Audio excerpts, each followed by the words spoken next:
Rick, big day for you on Saturday. Start off in the Caulfield Guineas with Chase the Rainbow. Terrific win at Moonee Valley on Friday night. Yes, hopefully he can do it again. How'd he pull up? Eats every 8. He's the biggest eater in the stable. The 1 week backup? Apart from myself, The 1 week backup, is that a concern for you? it's always a bit of a concern, but in terms of not being knocked about by the race, I'm not concerned at all. I mean, he came home midnight on Friday night, and by 4 a.m. the next morning he'd completely eaten his evening feed. There looks to be good speed in the race on Saturday with Helmet and possibly Smart Missile and Manawanui going forward. Will you be happy for him to go back? Indeed, and even happier if those three are pulling their heads off. He looks to be the best of the Victorian 3-year-olds. How do you line up, say, the Melbourne form to the Sydney form? Well, it's hard to do that, but the Sydney colts do look very good, and it's going to be a good race.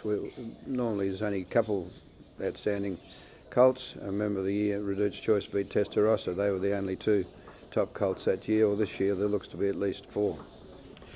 After Saturday, will he head towards a Derby campaign? Yes, he'll go to Moonee Valley a fortnight after the Derby, that BMW race, and then into the Derby. Toorak Toff, the horse behind you, runs in the Toorak handicap. How do he come through the run in the Rupert Clark? He's always pulls up well after his races, Toorak Toff. He's very sound, and he's getting a bit of weight though, and 58 kegs. In fact, I paid up for him third payment for the Cox Plate this morning, more because I'm worried about the weight he's getting in these handicaps, but he's getting to the stage now where he's probably just going to have to run in weight for age races. Did he surprise you with the way he won at Caulfield last time?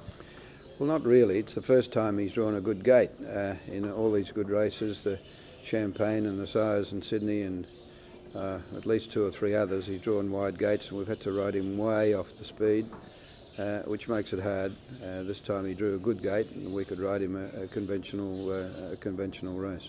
The Toorak handicap seems to be a pretty even race this year as well.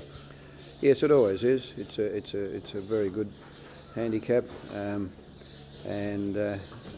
well, I'm just hoping the Toff can carry the weight and still do it. But the barrier will have quite a big bearing on the race. You mentioned the Cox Plate. Does he give you the impression that he can run the 2000? No, not really. It cost us $2,700 to accept, and I just felt that it was probably money well spent just to give us another option.